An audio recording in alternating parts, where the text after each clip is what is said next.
Linha direta com a Justiça para discutir maioridade penal hoje. Estamos aqui com esse tema polêmico, importante. Precisamos enfrentar essa discussão na sociedade. É uma cobrança dos ouvintes da rádio de muitos anos, né? Porque estão cansados de acompanhar crimes cometidos por menores de idade que ficam na impunidade. Para começar esse debate, nós estamos recebendo o deputado federal Alberto Fraga, que tem uma luta nas questões de segurança pública de muitos anos. Deputado, seja bem-vindo à Rádio Bandeirantes. É uma boa oportunidade para falarmos um pouco sobre a redução da maioridade penal. Como é que vai? Tudo bem?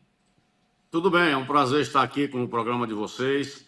É uma honra falar sobre esse tema tão importante e tão recorrente da sociedade brasileira.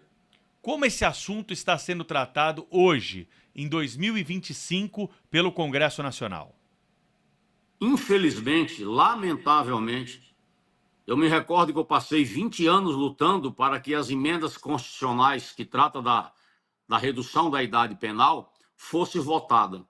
Nós conseguimos votar, isso há 15 anos atrás, 10 anos atrás. E quando foi para o Senado simplesmente deixou essas emendas constitucionais adormecer nas gavetas e não botou para votar. É lamentável, depois de 20 anos de luta, quando a gente consegue aprovar o texto, manda para o Senado e o Senado simplesmente esqueceu esse assunto. Agora nós temos que retomar tudo de novo. Nós já temos algumas emendas constitucionais para que a gente possa fazer com que a sociedade receba realmente um resultado com relação à criminalidade do menor. Para vocês terem uma ideia, semana passada, a Suécia, que é um país altamente desenvolvido, reduziu a idade penal para 13 anos. E eu, quando apresentei a emenda, eu acho que não tem que ter idade para cometer crime, não. Você tem que ter uma idade psicológica e não cronológica. Porque nós temos vários exemplos de que o marginal, com 17 anos, 11 meses, 30 dias, pratica um crime, ele fica no máximo 3 anos dentro de uma colônia de férias chamado, antigamente era FEBEM.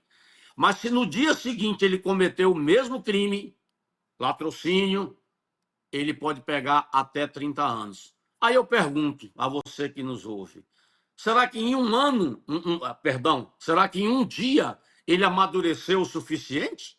Então, isso mostra claramente que nós não temos que ter uma idade cronológica, tem que ser psicológica. Como é que é isso? Cometeu o crime, uma junta de especialistas, psicólogos, pedagogos, promotores da infância, vão fazer a análise do agente do crime. Se ficar comprovado que ele tinha o discernimento, ele sabia que estava cometendo um crime, ele tem que ser julgado. É isso que, infelizmente, o Brasil se acovarda para discutir esse tema. Essa é a palavra correta, se acovarda, porque várias e várias ONGs recebem dinheiro internacional para poder defender bandidos menores. Todo o trabalho que foi feito, então, anos atrás, para se avançar nesse assunto, nós tivemos tudo jogado no lixo, porque nada vai poder ser aproveitado. A discussão tem que começar do zero, deputado. Porque eram 12, se eu não me engano, eram 12 emendas constitucionais. Tinham várias emendas constitucionais. A mais antiga, né, se eu não me engano, era do ex-deputado Benedito Domingos. As outras foram apensadas. Aprovamos, aí você tem condições de dizer melhor o ano, foi na época que o Eduardo Cunha era presidente da Câmara. Eu não me recordo realmente a data, mas é de É a uns 10 votação anos na para trás. Câmara, né? Quando O foi Arthur aprovado Lira, na o Arthur Câmara, Lira acho que era o presidente da comissão, não era isso? da CCJ. Da Isso. CCJ. É isso aí. Então, você veja que depois de um trabalho magnífico dos deputados, da bancada da segurança, conseguimos pautar, que já era uma dificuldade pautar esse assunto. Houve uma ampla discussão, aí vai para o Senado e o Senado deixa adormecer numa gaveta. Dizem, eu vou até checar isso, que deixou prescrever. Eu não conheço essa figura da prescrição para uma emenda constitucional, né? Porque é um sistema bicameral ele tem que ser passado na Câmara, vai para o Senado. Se o Senado mudar o texto, volta para a Câmara. Mas não foi isso que aconteceu. Eles nem sequer colocaram para debater esse assunto tão importante para o Brasil lá no Senado Federal. Aliás, o Senado vem fazendo muito isso. A Câmara aprova projetos, vai para o Senado senta em cima e não vota.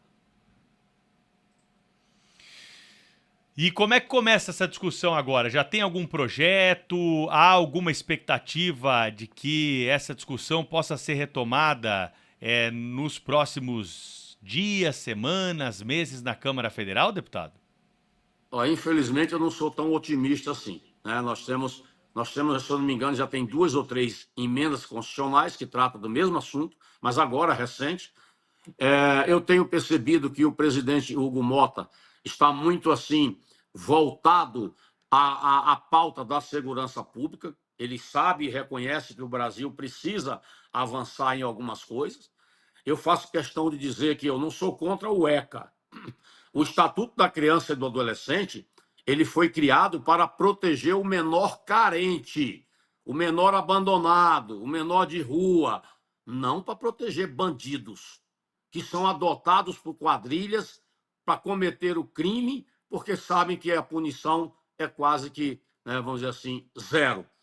Quando se tira uma vida de uma pessoa, é inadmissível que alguém vá para uma reclusão, numa casa de recuperação, como eles dizem, dos menores, e no máximo em 3 anos já está de volta às ruas. Isso deixa marcas, deixa feridas nas vítimas da violência praticada pelos menores bandidos. Por isso, eu vou insistir na tecla, vou bater na tecla de que nós precisamos retomar essa discussão da menoridade penal.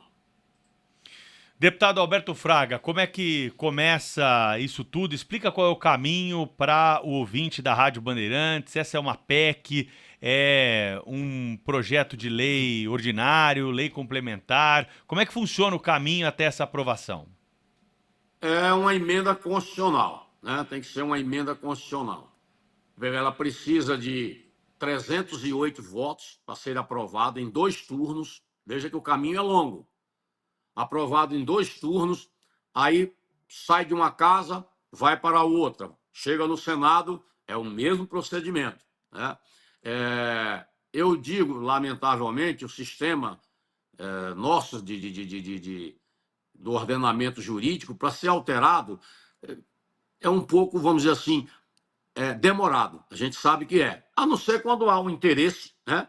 E aí eu tenho sempre dito que nós precisamos parar, nós que eu digo o Congresso, precisamos parar de legislar para a segurança pública por espasmos. Acontece um problema grave, aí todo mundo quer resolver. Não, vamos fazer. Daí a 30 dias ninguém fala mais nada. Hoje o assunto, né, é a morte, o assassinato do delegado de São Paulo. É esse o assunto. Aí daqui a 30 dias ninguém fala mais nada sobre isso. Na mesma coisa, a menoridade penal. Quando nós começamos a discutir o assunto, um assunto muito sério. Agora, quero dizer também uma coisa. É muito importante a pressão da imprensa. Se a mídia falar, a coisa caminha. Quando a mídia se cala, aí a coisa se complica, porque os parlamentares não se sentem pressionados e não decidem pautar um assunto tão polêmico. Então, é uma emenda constitucional. Nós já devemos ter aí umas 2 ou 3 em andamento. Esqueci de um detalhe. Quando a emenda constitucional, quando você consegue as 171 assinaturas para poder, né, a emenda constitucional ter, vamos dizer assim, ser aprovada, tem que ter 171 assinaturas, aí o presidente da Câmara tem que abrir uma comissão especial para debater o tema. E essa comissão, ela tem 40 dias, 40 sessões para fechar o assunto. Decidiu, o relatório é este aqui. Ela está pronta para o plenário. É evidente que quando ela também tem que passar pela CCJ, que é a Comissão de Constituição e Justiça. Então, é um caminho demorado. A minha revolta e a minha indignação é porque, volto a dizer, Eu lutei durante 20 anos para que este assunto fosse pautado. Quando nós conseguimos pautar e foi aprovado, aí o Senado faz essa bobagem de deixar prescrever a emenda constitucional. Conversando com o deputado Alberto Fraga, aqui em linha direta com a Justiça da Rádio Bandeirantes, e também estamos recebendo aqui nos nossos estúdios a dona Marisa Dippmann, que é mãe do Vitor Dippmann, um jovem que foi vítima desse assunto que nós estamos tratando hoje aqui, da violência envolvendo a maioridade penal. Dona Marisa, seja bem-vinda, muito obrigado por aceitar o nosso convite para estar aqui conosco, mais uma vez na Rádio Bandeirantes, falando sobre esse assunto. Queria que a senhora lembrasse rapidamente a situação que a senhora passou com o seu filho para os nossos ouvintes, para a gente seguir com perguntas aqui juntos também para o deputado Alberto Fraga, que está nos acompanhando de forma remota e participando conosco também, dando as opiniões dele e trazendo informações sobre essa questão da redução da maioridade penal. Seja bem-vinda. Muito obrigado. Obrigado, Pedro, pelo convite. É uma honra poder estar aqui com vocês tratando desse assunto que me toca profundamente. Então, o Vitor, ele foi vítima de latrocínio no dia 9 de abril de 2013. Ele estava chegando do trabalho e eu moro próximo à estação Belém do metrô. Ele desceu na estação Belém, estava com o celular na mão, marcando uma partida de futebol com os amigos, que até depois me mostraram, o pessoal me mostrou. Quando ele estava chegando próximo à entrada do condomínio onde eu moro, ele foi abordado pelo menor, que pediu o celular. Ele entregou o celular e, ainda assim, depois, conversando com o pessoal, os procuradores da Fundação Casa, falaram que, por um ritual de passagem, o rapaz deu um tiro na cabeça dele e ele veio a falecer. Esse menor tinha 17 anos, 11 meses e 28 dias. Então, não consigo entender assim, como que pode, quando ele completasse 18 anos, vira uma chavinha na cabeça dele, ele consegue compreender a atitude que ele cometeu. Porque acho que uma criança de 10 anos sabe que, se você der um tiro na cabeça de alguém, você mata. Então, a minha briga, desde então, começou para a redução da maioridade penal. Eu estive na CCJ da Câmara Federal, em 27 de abril de 2013. Na época, ela era presidida pelo pelo pastor Marco Feliciano. E num painel que eu participei, eu debati com a representante da deputada federal. Nossa, me fugiu o nome dela agora. Bom, vou lembrar. E Maria do Rosário? Maria do Rosário, exatamente, Maria do Rosário. E nesse debate eu fiz um discurso bem contundente e aí eu descobri que a primeira proposta para a redução da maioridade penal estava rolando desde 1993, que é a idade do meu filho. Hoje ele estaria com 32 anos. E aí nós começamos... Mas o gozado é isso que o deputado falou. Ninguém quer saber. Parece que é um assunto intocável. E aí você vai cutucando ao fundo, você vai descobrindo determinadas nuances do problema, que nem no dia 31 de março de 2015, foi feita a primeira votação na Câmara, eu estava lá acompanhando, e aí você escuta os deputados falarem no plenário da Câmara, você começa a pensar o seguinte, a primeira coisa que eles levantam, como que vai ficar as ONGs que são financiadas pelo dinheiro que eles investem na redução da maioria, pelos menores, para cuidar desses menores, vamos dizer assim. Então, aí você fala assim, bom, então tudo se resume a dinheiro. Porque se eles não querem mexer, porque rende, então, onde que rende? Aí eu fui pesquisar. É uma caixa de Pandora. Ninguém abre, você não mexe, você não tem... Então, aí eu peguei, conversando com um deputado, na época ele era deputado estadual, o Major Olímpio. Aí ele falou assim, Marisa, vamos fazer um projeto de lei. Eu vou entregar na mão de quem de direito lá em Brasília. Eu falei, tá bom. Aí eu fiz uma PEC para redução da maioridade penal.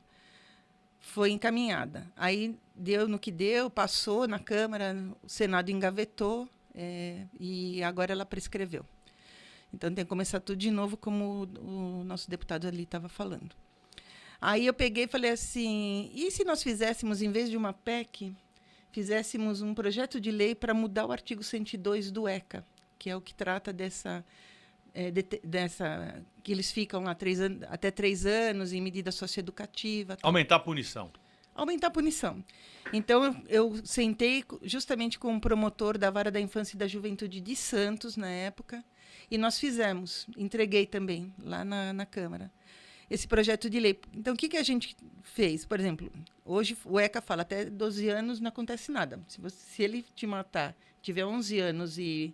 Mesma coisa, 11 anos, 11 meses e 29 dias, ele vai chegar lá, o juiz vai falar, tá bom, meu filho pode ir para casa. Não acontece nada. Aí eu falei, então vamos diminuir. Vamos pôr até 10 anos. Aí, por exemplo, de 10 a 12, ele cumpre uma medida socioeducativa até, mas baseado no Código Comum, no Código Penal, na legislação penal, de 30% do que está prescrito para esses crimes, para o crime que ele cometeu. Aí, e vai aumentando percentualmente, até chegar a 17 anos, ele vai estar cumprindo 90% do que está prescrito na legislação comum. Eu nem recebi resposta, ninguém falou nada. E eu entreguei prontinho. Era só protocolar. Eu fiz no formato, porque eu sou advogada, eu fiz bonitinho. Não recebi nada. Aí, quando o Major Olímpio foi eleito senador, ele voltou ao assunto e me convidou para uma audiência pública, lá na CCJ do Senado. Estive lá, falei. Na hora que você acaba de falar, vem todo mundo, te aplaude, te abraça. Não, você tem razão, não sei o quê, onde assim e tal. Mas, e aí? Nada. Absolutamente nada. Então, eu falei assim, parece que é um assunto que ninguém tem interesse que a coisa ande. Na época dos fatos, em 2013, 2014, que a coisa ainda fervia bastante, falavam para mim assim, não, tem que investir em educação. Eu falei, eu concordo. Tem que investir em educação. A educação é a base. Eu acho que um povo educado, um jovem educado, ele não vai fazer isso. Mas, veja bem, já são, que nem você me perguntou, são 12 anos, já é um ciclo escolar da primeira série ao ensino médio. E ninguém fez nada. E a educação continua ladeira abaixo no nosso país. Você pega as provas internacionais que o Brasil participa, estão cada vez pior. Então, alguém tem interesse em resolver isso? Alguém tem interesse de diminuir a impunidade no Brasil? Porque estava falando para o Lucas, tudo que você fala eu assino embaixo. O cara pegou 30 anos, ele tem que cumprir 30 anos. Não tem que ter saidinha, não tem que ter regalia, muito não tem benefício, que ter nada. né? Exatamente. Deputado, nós estamos muito longe disso, de mudar esse quadro. Queria suas considerações aí também. Eu sei que o senhor é um dos poucos que lutam, né, por essas questões que nós estamos tratando aqui. Até por isso foi convidado aqui por nós para conversar sobre esse assunto. Mas precisamos achar um caminho, né, para, de alguma forma, mudar esse quadro. Porque as pesquisas de opinião pública mostram que as pessoas são favoráveis. Então, alguém precisa cutucar o Congresso Nacional aí, deputado? Nós precisamos de um homem no Congresso que tenha coragem. De um homem, e não de covardes. Lamentavelmente, a gente tem muitos que ocupam os espaços e os lugares de decisão.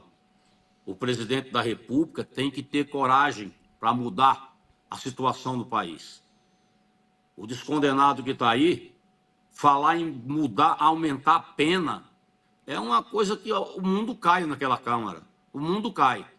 Eu, quando ela falou da deputada, pode ver que eu acertei sem saber. São 513 deputados, eu fui direto na ferida, que é a Maria do Rosário. Probleminha voltou. Oi. Não, deu Ouviu uma pequena conexão, trava na conexão, mas deu para entender. Eu queria que o senhor continuasse aí. Então, você vê que eu acertei o nome da deputada, que a doutora Marisa não lembrava o nome, Porque eu conheço as pessoas aqui no Congresso. Eu estou no Congresso há mais de 20 anos e a minha luta sempre foi segurança pública. Eu, quando criei a bancada da segurança pública, até hoje a gente luta por questões que a sociedade precisa e o Congresso não se manifesta. E eu disse, e ela repetiu aí, o que é que está por trás da proteção dos menores? São ONGs. ONGs que recebem dinheiro para ficar trabalhando contra a sociedade brasileira nesse episódio. Todos os países do mundo que estavam mergulhados na violência, uma das primeiras medidas foi acabar com a idade penal. É uma vergonha. A minha emenda constitucional, ela se diferenciava das outras, porque eu não coloco a idade de 16 anos, 14 anos, não tem idade. Cometeu o crime, o agente será avaliado. E nessa avaliação é que essa comissão vai dizer se aquele menor sabia, tinha o discernimento, que é o mais importante. Eu digo que não adianta você reduzir para 16 anos, porque o moleque de 15 anos mata com a mesma crueldade. Mata com a mesma crueldade. Portanto, não tem que ter idade. E quando eu vejo a Suécia, que é um país altamente desenvolvido, reduzir para 13 anos, é porque a coisa está se agravando a cada dia que passa. Então, diante do programa seu, eu vou, a partir da segunda-feira, eu vou retomar essa questão. Só dizer para a doutora Marisa que eu me recordo que nós aprovamos recentemente um projeto de lei mudando o artigo 102 do ECA. Mas volto a dizer, deve estar dormindo no Senado. É uma coisa impressionante como é que hoje o Senado, que é uma casa revisora, eles embarreram os projetos de segurança pública. Então, eu vou atrás desse projeto, porque eu também concordo com ela. Como a emenda constitucional é um caminho mais longo, a gente tem que mexer, então, no ECA, que é lei ordinária. Então, fica aqui a minha lamentação, eu faço essa meia-culpa, porque a gente não consegue avançar nesse assunto. São vários assuntos de segurança pública que, infelizmente, esbarram na leniência, na omissão e na covardia do Senado Federal. Deputado Alberto Fraga, muito obrigado pela sua participação aqui no nosso programa especial. Muito bom, né? Sair daqui pelo menos com a esperança de que alguma coisa vai acontecer, que o senhor vai retomar esse assunto. O canal está aberto na Rádio Bandeirantes para a gente divulgar, estimular o debate sobre isso, trazer dados, informação. Quando o senhor protocolar, quando o senhor tiver alguma novidade, é só nos avisar que tem espaço garantido aqui para a gente mobilizar a nossa audiência e juntos, né, perseguirmos o bom debate para tentar mudar esse quadro de impunidade que assola muitos brasileiros e muitas famílias como a da dona Marisa. Muito obrigado pela sua participação conosco aqui, um bom trabalho e estaremos em contato. Muito obrigado e eu queria deixar o gabinete 816 à disposição da doutora Marisa. Se ela tiver alguma ideia, alguma coisa, pode nos procurar lá no anexo 4, que pode ter certeza que nós daremos prosseguimento ao intuito dela. Como esse projeto que ela apresentou, não sei para quem foi, e não andou. Pode nos procurar que a gente, na mesma hora, protocola e lhe dá o recibo na hora. Um bom dia para todos. Bom dia, obrigado. E pode ter certeza que eu vou procurá-lo. Tá bom. Dona Marisa, voltando aqui para a tua luta, né? Nesses anos de discussão, debate, entrevistas, em nenhum momento a senhora ficou cansada? Fiquei. Chega uma hora que, principalmente com a morte do Major Olímpio, foi um baque, assim, porque ele realmente era uma pessoa que apoiava a luta, sabe? Ele falava, vamos a Brasília, vamos fazer as coisas, vamos cutucar, vamos fazer. E quando ele veio a falecer na pandemia, foi uma coisa muito triste, me deixou muito, muito chateada. Eu falei, perdi um companheiro, um amigo de luta. E depois disso, você vê que as coisas vão esfriando, que nem agora. Quando eu estive lá nessa audiência pública, lá, acho que foi um pouco antes da pandemia, acho que foi 18 ou 19, pessoal vem, sabe? Olha, foi muito bom, você fala bem, não sei o quê. Mas, no fundo, ninguém quer saber. Você sente assim, você está falando para o vazio. Parece que você... Eu digo assim, parece que Brasília você pode cortar com faca aquela demonstração que eles dão assim, parece que não leva a nada. É um vazio, é uma coisa triste. Eles são muito concentrados neles mesmos. Parece que os deputados e senadores, tirando algumas exceções, é claro, mas a maioria olha para o umbigo deles e fala: tá bom para mim, o resto do Brasil, já estou aqui, estou eleito, estou ganhando meu dinheiro, acabou, não fazem nada.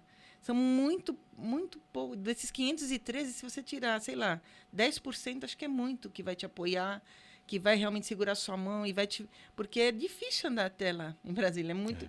Você vai lá na Câmara, que nem ele falou, gabinete 800 e não sei o que, anexo. Você não acha. É verdade. Você não acha. Estamos conversando com a dona Marisa Dippmann aqui no nosso estúdio, recebendo especialistas também à distância. Tem mais um já conectado conosco, o procurador de Justiça do Ministério Público de São Paulo, professor de Direito Penal, Processual Penal, César Dario Mariano da Silva. Doutor César, muito obrigado por aceitar o nosso convite para conversar conosco sobre esse assunto da maioridade penal. Seja muito bem-vindo à Rádio Bandeirantes. Como é que vai o senhor? Tudo bem, prazer estar aqui. Vamos conversar sobre esse tema extremamente candente e deveria ser muito mais debatido pelos parlamentares, mas esfriou. Até pouco tempo atrás nós tínhamos essa intenção dos parlamentares de rever a questão da maioridade penal, mas parece que isso esfriou e é bom o que a senhora está fazendo, porque isso me lembra, inclusive, o que ocorreu em 1992, com o assassinato da Daniela Pérez, uma atriz jovem, todo mundo deve se lembrar disso daí, e sua mãe, Glória Pérez, acabou por alterar a lei dos crimes hediondos. A comoção social foi tão grande, ela fez uma pressão tão forte sobre os parlamentares, que o homicídio qualificado, que não era considerado crime hediondo, acabou passando a ser considerado por conta desse tipo de pressão. A senhora está de parabéns e tenho certeza que vai conseguir essa alteração. Doutor César, vamos trazer aqui algumas considerações do ponto de vista jurídico. O senhor que é uma autoridade das leis, o que a gente precisa mudar na legislação para não deixar dúvida, não deixar margem de interpretação? Qual é o caminho jurídico para alcançarmos algum tipo de punição para esses jovens que estão principalmente na faixa entre 16 e 18? Não estou fixando aqui, é um prazo da maioridade penal, mas essa faixa etária, ela dá uma sensação à sociedade de que o bandido que está envolvido em crime nessa idade, ele não ficará preso, ele não terá a punição adequada para o crime praticado. Qual é o caminho, na tua avaliação, para mudar essa situação? O caminho é a apresentação de uma proposta de emenda constitucional. Não pode ser feito por lei ordinária. Isso porque a Constituição Federal, ela diz que o menor de 18 anos é inimputável. É uma presunção. Não há nada na medicina que diga que um garoto entre 14, 15, 16 anos de idade não saiba o que está fazendo. Mas a legislação, e inclusive a Constituição Federal, presume que o menor de 18 anos não saiba o que está fazendo. Ele ainda não teria um desenvolvimento mental completo. Então, seria tido como inimputável, o que não é verdade. E é muito simples de nós entendermos. Menor de 18 anos, maior de 16 anos de idade, ele vota. Ora, se ele pode definir o destino da nossa nação, por que ele não pode ser responsabilizado penalmente? Então, isso me parece uma incoerência. E a experiência diz que esses garotos, se nós podemos chamar assim, porque, no meu modo de ver, quando ele empunha uma arma, ele mata alguém, ele deixa de ser garoto, ele passa a ser um marginal, muitas vezes ele age com uma agressividade maior até do que a pessoa que é maior de idade, porque ele sabe que nada vai acontecer. Essa que é a grande realidade.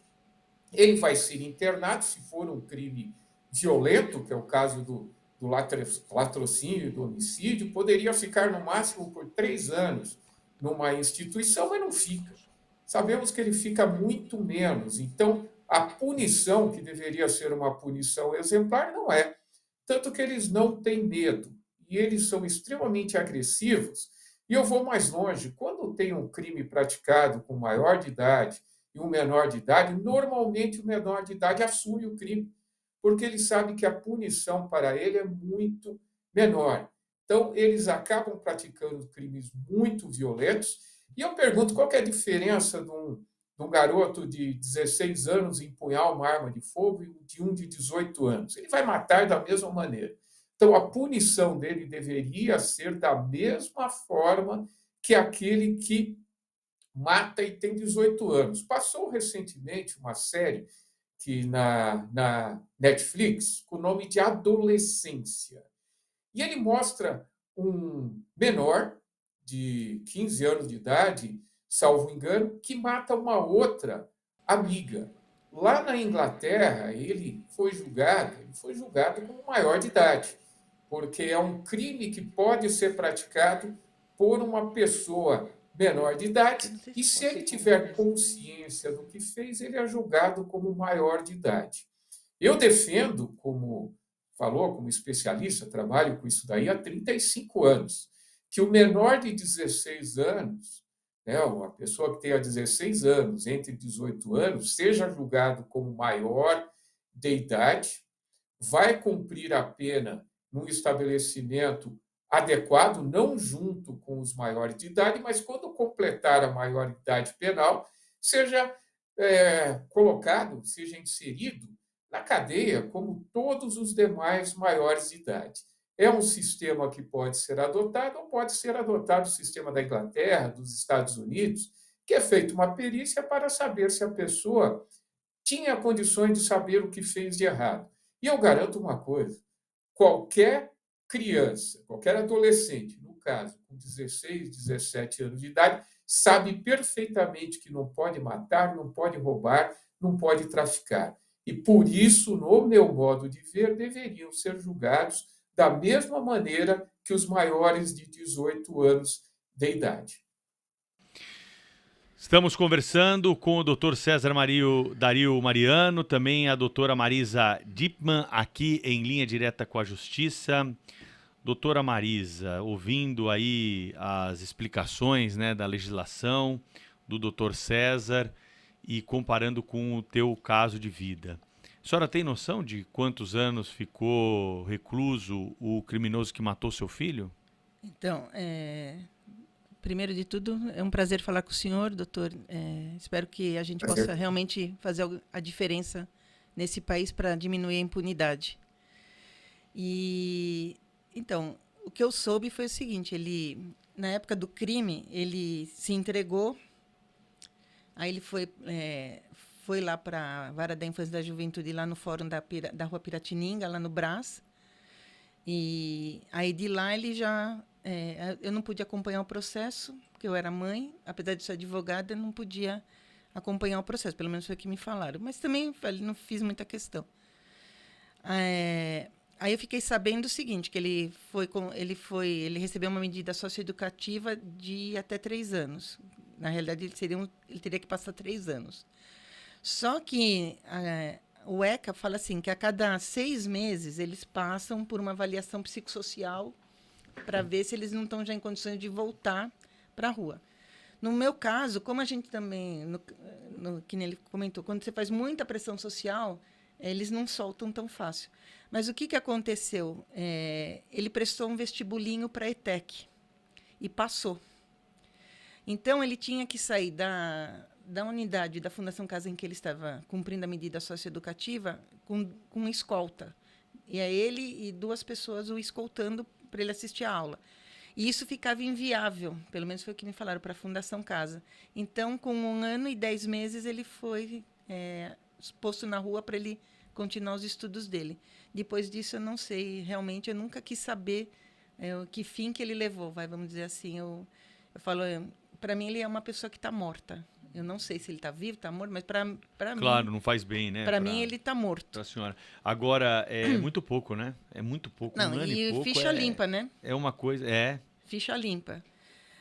Para você ter uma ideia da situação que o Brasil está, você vê, o meu filho fazem 12 anos, né? Há 12 anos atrás, os policiais lá do bairro vieram pedir encarecidamente para mim e para o meu marido, que a gente estava conversando muito com o pessoal da Vara da Infância e da Juventude, para nós conversarmos com os promotores de justiça da Vara, lá da Piratininga, para tentar fazer com que eles segurassem pelo menos 6 meses os jovens que eles apreendiam ali pelo bairro, ali na Zona Leste, onde eu moro, porque era a famosa porta giratória da polícia. Eles levavam os menores, os menores saíam primeiro que os policiais, que ficavam fazendo relatórios, essas coisas. Então ele falou, pelo menos segura 6 meses para a gente ir dando uma limpada. Quer dizer, a própria polícia veio pedir ajuda para um cidadão para a gente tentar resolver o problema que ninguém consegue. Parece assim, é uma coisa que eu fico espantada porque ninguém quer resolver.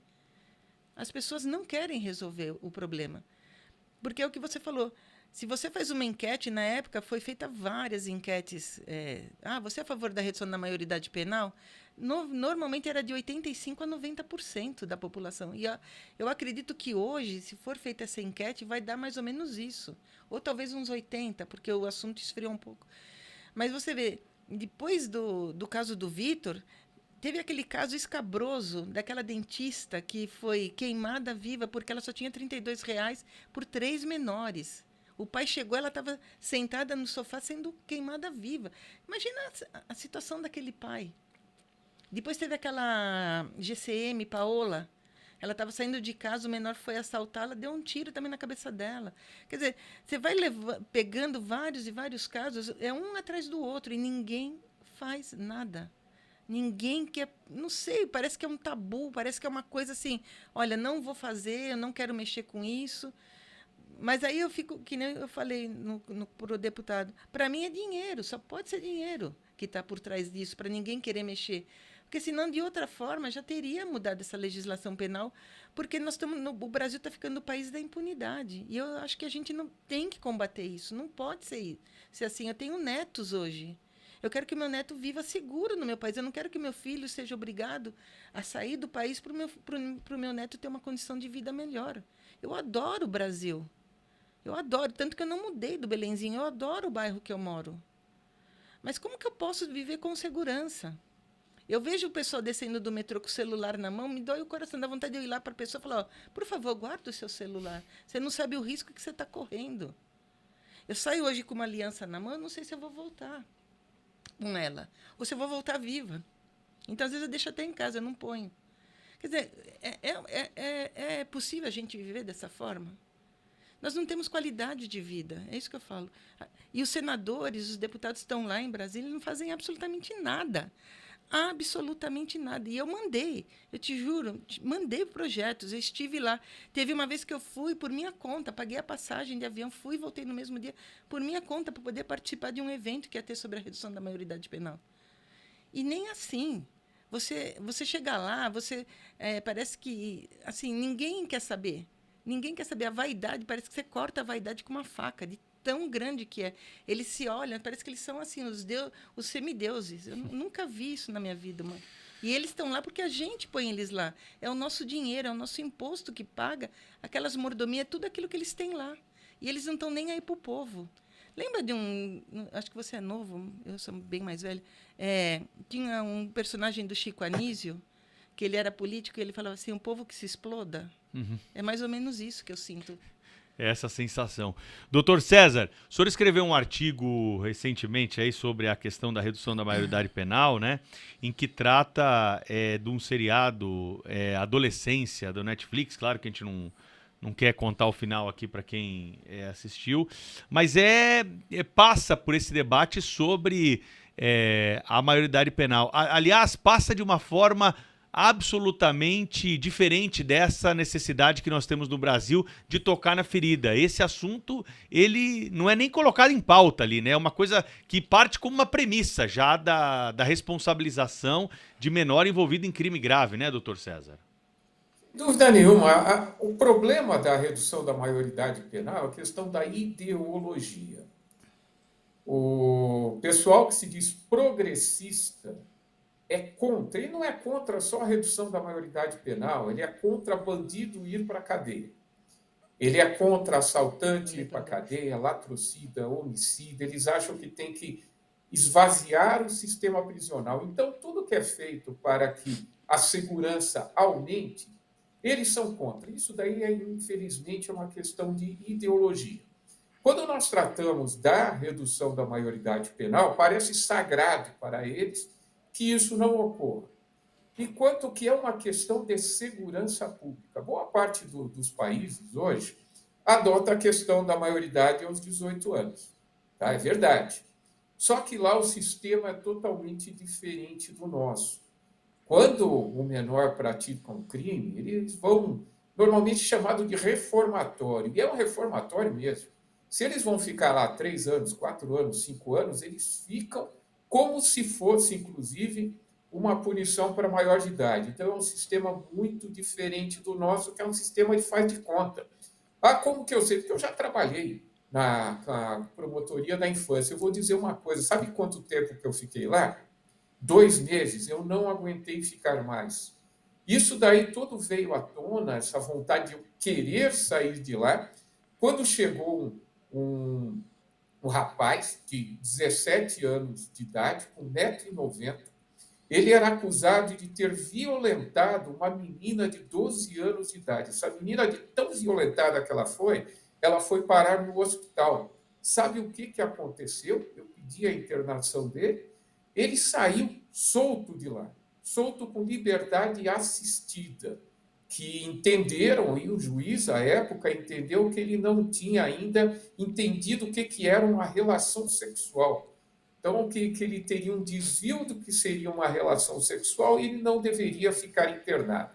Isso fez com que eu saísse dali, pedisse para sair de aí na hora e voltar para o meu anterior cargo, porque não é possível hoje nós tratarmos crimes extremamente graves, que são chamados de atos infracionais quando praticados por um menor de 18 anos de idade, como se fosse um nada. Quem pratica latrocínio é condenado a 20 anos no mínimo. É crime hediondo.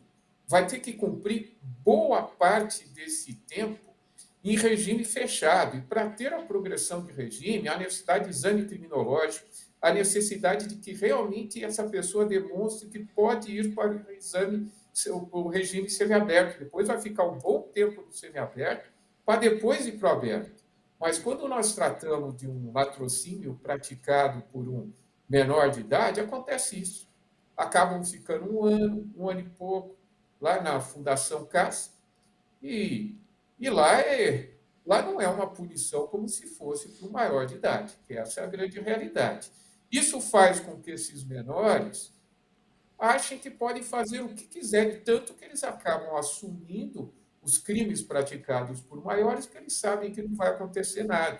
Isso ocorre com o tráfico de drogas, que dificilmente o menor vai ficar internado, que não é cometido mediante violência ou grave ameaça. Furto de celular, que a pessoa fala, é um mero furto de celular. Eu tive meu celular furtado há pouco tempo. O problema que me deu foi enorme. Eu fiquei 1 mês tentando arrumar tudo o que fizeram. Acabaram subtraindo bens, dinheiro da minha conta.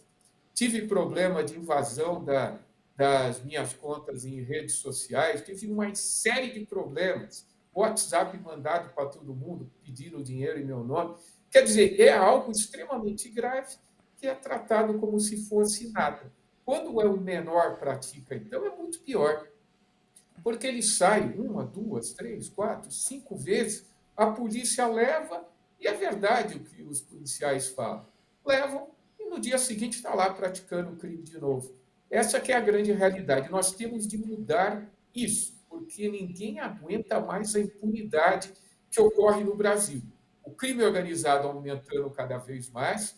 Olha o que acontece no Rio de Janeiro. Boa parte daqueles soldados do tráfico, eles são menores de idade, armados com AR-15, M16, FAL, diversos outros fuzis, armas extremamente pesadas.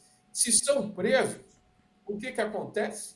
vão ficar muito pouco tempo na unidade adequada do Rio de Janeiro e depois sai matando outras pessoas e rindo ainda, sabendo que não ocorre nada com eles. E a questão não é apenas o menor de idade, o maior também. O assassinato do ex-delegado de polícia, à luz do dia, na frente de todo mundo, com câmeras filmando.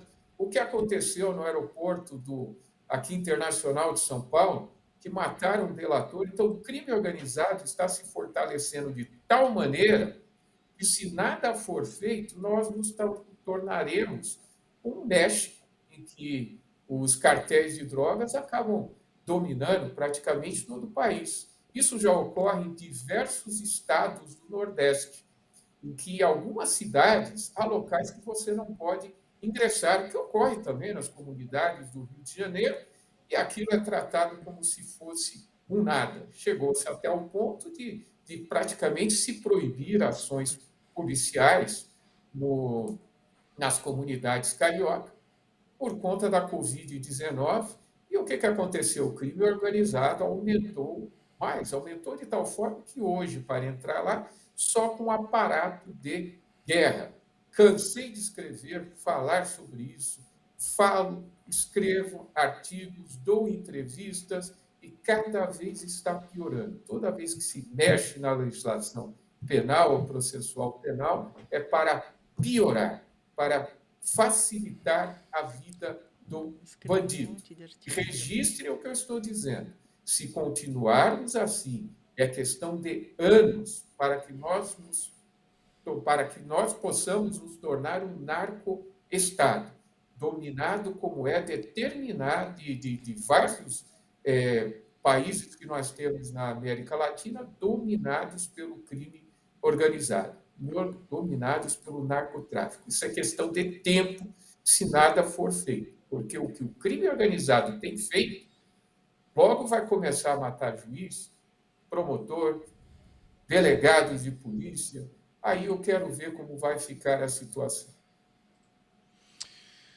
Dona Marisa Diepmann, a Suécia recentemente anunciou que está reduzindo a maioridade penal para os 13 anos por uma pressão que a sociedade lá tem feita, e o doutor César tem disse para nós que nós temos essa questão sendo enfrentada pelo mundo. Aqui no Brasil, que há uma barreira para se conseguir vencer todas as etapas. Até algumas lutas se ganha, né? Como a gente lembrava aqui daquele projeto que passou na Câmara e depois caducou no Senado Federal. Mas o Brasil não se propõe a essa discussão e foge também um pouco da mídia, né? Não sei se é uma impressão nossa, mas não são todos os veículos que abordam de uma maneira aberta, né, e democrática essa questão e essa cobrança da população.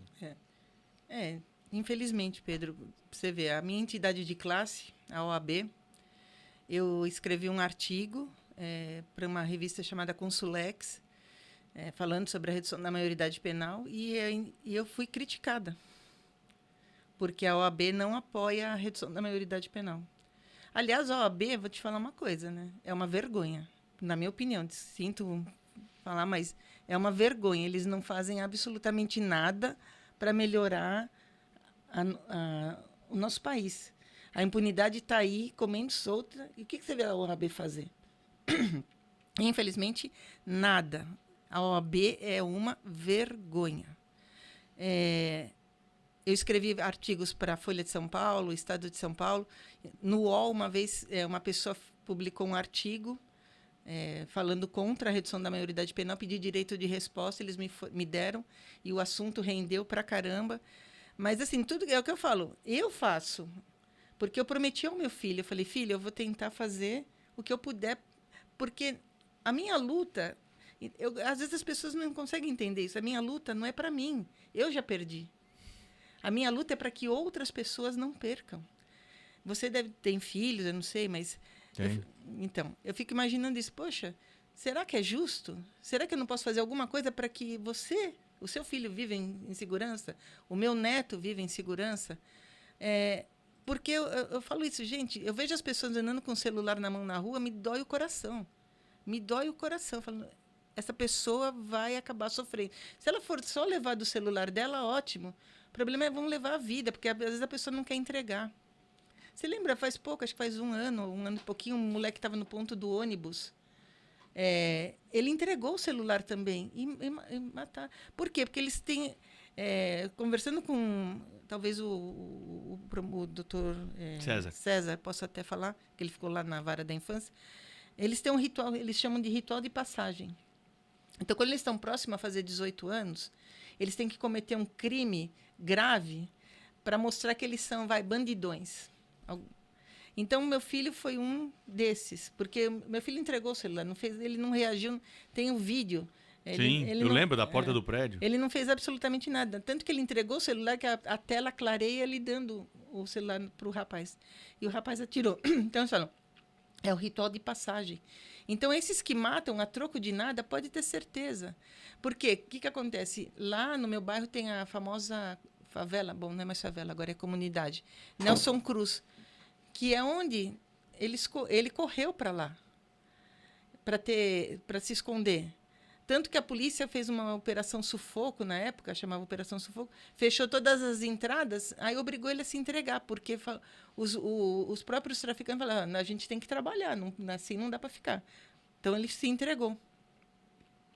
Então, é uma coisa absurda, quer dizer, é o que o doutor César falou, o traficante, o bandido, ele toma conta do pedaço.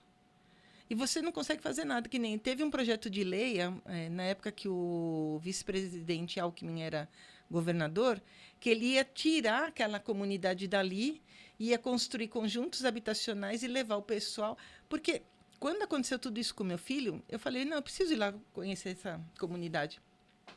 Eu não posso só aceitar a opinião dos outros, eu preciso ver com meus olhos. E eu entrei na comunidade. O pessoal falou, você é louca, não sei o que. Eu falei, não, eu vou lá, eu vou ver. De 85% a 90% das pessoas são pessoas boas, honestas e trabalhadoras que moram lá. O resto é bandido. Só que o bandido toma conta. E a polícia, não sei por que não faz nada. Eu culpo. O pessoal fala, você culpa a polícia? Culpa a polícia. A polícia, eles falam, enxuga o gelo. Mas não é enxugar gelo. Eles deixaram chegar nessa situação. Porque se tivessem tomado atitudes antes... Que nem um dos que mataram o ex-delegado aí de justiça, ele era menor de idade. Ele já tinha cometido crime na menoridade. Então, por que ele já não estava preso ali? Então, a pessoa deixa. Quer dizer, quando você quer tomar a rédea do negócio que já desandou, é muito mais difícil. E eu falo que a OAB poderia ser uma entidade de classe para ajudar o nosso país. E eles não fazem nada. Não fazem absolutamente... Espero que estejam me ouvindo e venham conversar novamente comigo, porque não fazem absolutamente nada. É uma entidade vergonhosa, vergonhosa. Doutor César, muito obrigado pela sua presença aqui conosco também, para trazer as suas considerações sobre esse assunto importante, a redução da maioridade penal. A Rádio Bandeirantes não esquece desse tema, sempre abrindo espaço, né, para vozes que têm a dizer, têm a contribuir e tem um posicionamento importante a respeito desse assunto que ficou, infelizmente, de lado no Brasil. Se a gente tivesse encarado isso de outra forma, talvez já tivéssemos mudado a legislação. Mas as questões de segurança pública, elas não caminham na velocidade que a população espera, por isso vivemos nesse clima permanente de insegurança, com restrições, né, de saídas de casa, com cuidados especiais.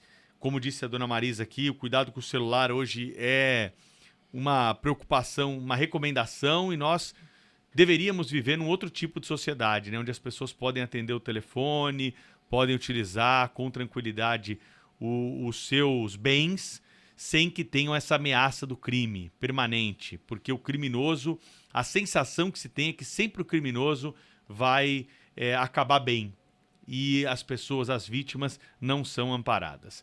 Muito obrigado pela sua gentileza aí de ceder um espaço nobre do teu horário para conversar conosco aqui na Rádio Bandeirantes, e até uma próxima oportunidade, doutor César. Até uma próxima, disponha, e parabéns pela sua luta, doutora. Essa é a luta de todos nós. Forte Obrigada. abraço a todos. Obrigada. Dona Marisa, para a gente finalizar, qual foi o amparo que o Estado te deu? Porque a gente fala muito do olhar do criminoso, né? O bandido tem algumas regalias, além de benefícios, e há até um projeto aí do Conselho Nacional de Justiça que pretende dar prioridade para condenados, é o programa Pena Justa, e colocá-los aí em uma condição especial, uma espécie de cota para quem cometeu o crime, para que ele possa ser reinserido na sociedade. Alguém bateu a tua porta? Ninguém. Absolutamente ninguém. Quando eu dei a primeira entrevista criticando a OAB, porque logo de cara, quando eu estava ainda no velório, vieram me entrevistar e eu falei que eu era advogada. Aí o pessoal da OAB veio, mas ninguém se ofereceu assim, olha, eu vou fazer uma audiência para você. Na época eu era muito atuante, eu vou fazer uma audiência. Você está com petição atrasada, você tem prazo para cumprir, eu vou te ajudar. Não, nada, absolutamente nada. O Estado, você está de brincadeira, né? Eu sou cidadã, eu pago imposto, eu não tenho direito a nada, só tenho direito a pagar meus impostos. E olhe lá, isso se eles não vierem bater agora na minha porta, brigar comigo de novo, porque eu estou falando tudo isso aqui ao vivo na rádio. É uma vergonha. Olha, Pedro, eu vou te falar, não conte com o Estado, não conte com os deputados, não conte com ninguém. Conte com você, com a sua família, com seus amigos, que são esses que vão te apoiar, são esses que vão te ajudar. O resto é aquilo que o Chico Anísio falava, que se exploda. Ninguém quer saber. Ninguém quer saber. Agora, de qualquer forma, né, Dona Marisa, com toda a sua história aí, revivendo esses momentos que eu sei que são difíceis, mas a senhora encara com muita coragem, é importante ver, acho que o teu exemplo, ele fica, sabe? De uma pessoa que está aí, que é do povo, que não tem contato nenhum, não tem regalia nenhuma, e a gente acompanha aqui na Rádio Bandeirantes essa luta há muito tempo. Nos encontramos lá em Brasília numa dessas oportunidades. A senhora deve se lembrar, com o promotor Thales César de Oliveira, que até foi convidado para participar conosco, mas está em outras atividades. Muito. Ele é um excelente quadro, foi promotor da infância e da juventude, então a gente acompanha essa luta. E sabe o que eu fico me perguntando? Quando eu bolei esse programa aqui, eu não falo muito essas coisas de bastidores, porque acho que não interessa muito para o ouvinte, mas nesse caso é importante. Chega a ser uma forma, talvez, de recompensa, sabe? Para tanta andança, tanto murro em ponta de faca. E a sensação que a gente sai daqui é que no curto prazo isso não vai mudar, né? Infelizmente, vê o que o procurador falou, é um especialista, um homem das leis. Nós ouvimos o deputado Alberto Fraga, que luta, né? E eu sempre deixo isso claro aqui dos parlamentares que a gente ouve, luta mesmo pelas questões da segurança, como o Major Olímpio lutou, como o secretário de Segurança Pública, Guilherme Derrite, lutou e conseguiu mudar, né, a história da saída temporária. Então são alguns nomes que precisam ser colocados aqui à mesa. Mas eu acho que o teu exemplo, e por isso que eu te agradeço por ter vindo aqui bater mais esse papo com a gente, o teu exemplo que fica é o seguinte: não é um exemplo de desesperança. A tua própria trajetória é o que motiva as pessoas a seguir no assunto, sabe? A descrença em uma mudança é porque nós somos muito calejados já e acompanhamos esse assunto há muito tempo. Mas eu acho que a tua história, ela fica aqui, de tudo que a gente ouviu, como o ponto de coragem para a gente seguir em frente, seguir a luta, porque essa luta não pode parar, né? Mesmo com tantas derrotas. Eu agradeço, Pedro. Realmente, nos encontramos lá em Brasília e desde lá, é o que você falou, chega uma hora que você cansa, porque dá murro em ponto de faca mesmo. Você vê que, infelizmente, é aquela coisa, você caminha, mas aí tem uma pedra enorme que você não consegue transpor, que são a Câmara Federal. O Congresso Nacional não deixa andar. Eu não sei por quê. Eu gostaria muito que alguém chegasse para mim e falasse: olha, Marisa, não vai andar por isso. Aí você tem até um ponto de partida para você lutar. Mas você vai para a direita, você vai para a esquerda, você vai para o centro. Ninguém, não tem. Não vou te falar assim, com certeza os governos que estão aí agora é muito pior para tratar desse assunto. Mas, na época da direita, que eu achei até que fosse melhorar alguma coisa, não melhorou absolutamente nada. Foi a mesma coisa, a mesma briga, a mesma... Então, você fala, você desanima? Desanima, porque por mais que você faça, não tem... Por exemplo, sou advogada, a OAB podia me ajudar? Podia, mas não ajuda. O Estado podia me ajudar? Podia, mas não ajuda. Não tem ninguém que se pegue na sua mão e fale assim, ó, eu vou caminhar com você, eu vou te dar uma força, eu vou te ajudar. Como foi no caso do Major Olímpio. Ele sim, ele pegou, eu me levava, a gente andava junto, fazia... Tentamos, eu tentei muito. Eu fiz essa promessa ao meu filho. Eu falei, filho, eu vou prometer para você não a redução da maioridade penal, que eu já sabia que essa luta era inglória, mas pelo menos fazer com que o Brasil seja um país menos impune. Porque eu falo isso. Hoje em dia você pega, o cara cometeu um latrocínio, com agravantes, com não sei o que, ele pegou, 35 anos, 40 anos. Um sexto, ele vai sair. Ele abraça uma religião dentro da cadeia, aí ele vai ler livro, ele vai trabalhar lá na cozinha, ou vai ser na limpeza. Quer dizer, nossa, ele é um amor. Aí ele mostra um bom comportamento, ele é uma pessoa sensacional, aquele que você podia pôr para morar dentro da sua casa com você. E aí ele sai e volta a cometer o crime. Você vê, você mesmo, você fala todo dia das saidinhas, estamos agora nas saidinhas. Todo dia você pega alguém que acabou de sair e está cometendo crime. O cara sai, no dia seguinte está lá e volta para a cadeia. Quer dizer, tem alguma coisa muito errada nesse país. Muito errada. E parece que ninguém quer resolver. Ninguém quer consertar. O Derrite, eu conheci o Derrite. Desculpa, né? Agora ele é do secretário. Secretário, desculpa até falar com essa intimidade, mas ele também quis me ajudar. A gente tentou, olha, tentei muito. Mas na época também tinha a Keiko Ota, ela era deputada federal, ela também me ajudou bastante. Então tem uma série de pessoas que querem realmente mudar. Mas também chega num determinado ponto que é um deputado, é um senador, que nem eu falei, vamos dizer, 10% dos deputados, você não consegue aprovar nada. Você não consegue aprovar nada com isso. Na época, o Cabral lá, que ele era o presidente da Câmara. Não, o Cunha. Isso, Eduardo Cunha. O Eduardo Cunha, ele era o presidente da Câmara. Ele falou uma vez, quando eu estava lá, que a primeira votação passou... 2015, isso. Só que a gente perdeu no quórum. Aí ele falou assim... Aí ele ele falou assim, vamos fazer uma comissão de mães aqui. Eu fui uma das que fui, porque eu fui falar. Ele falou assim, eu vou fazer aprovar isso aqui. Eu vou fazer aprovar. Ele pegou no peito dele e falou assim... Aí ele mudou, porque o que estava pegando? O tráfico de drogas. Aí ele falou, então vamos tirar o tráfico de drogas, vamos deixar os outros crimes. E aí passou. Eu não sei se... O que é um absurdo também, né? Que é um absurdo. Mas tudo bem. Mas tem um vídeo, vira e mexe está circulando aí na internet, da deputada Benedita da Silva, falando sobre os menores dentro da comunidade, sobre o tráfico de drogas. Que ela fala assim, quer dizer que eles não vão poder mais dar uma cheiradinha, E não é, eu não estou falando, e não é mentira, o vídeo está aí, é para quem quiser assistir. Vira e mexe, aparece um vídeo, esse dia do dia 27 de agosto de 2013, que eu estive lá na CCJ da Câmara, não é CCJ, desculpa, é na Comissão de Direitos Humanos debatendo, vira e mexe aparece também. E o pessoal aparece, aí o pessoal entra nas minhas páginas, cumprimenta tudo, mas muda alguma coisa? Não muda nada. Eu sinto que eu falei pro nada. Eu tenho até foto lá com os deputados que estavam lá assistindo, vieram, aplaudiram, falaram, tudo. Mas e aí, mudou o quê? Ninguém moveu uma pena, né? Nada, só o Eduardo Cunha.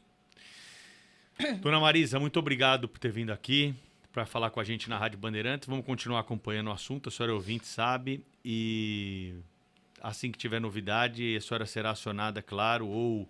quando tivermos uma outra oportunidade de falar do assunto da maioridade penal. Muito obrigado, viu? Eu agradeço a oportunidade, fiquem com Deus e contem comigo.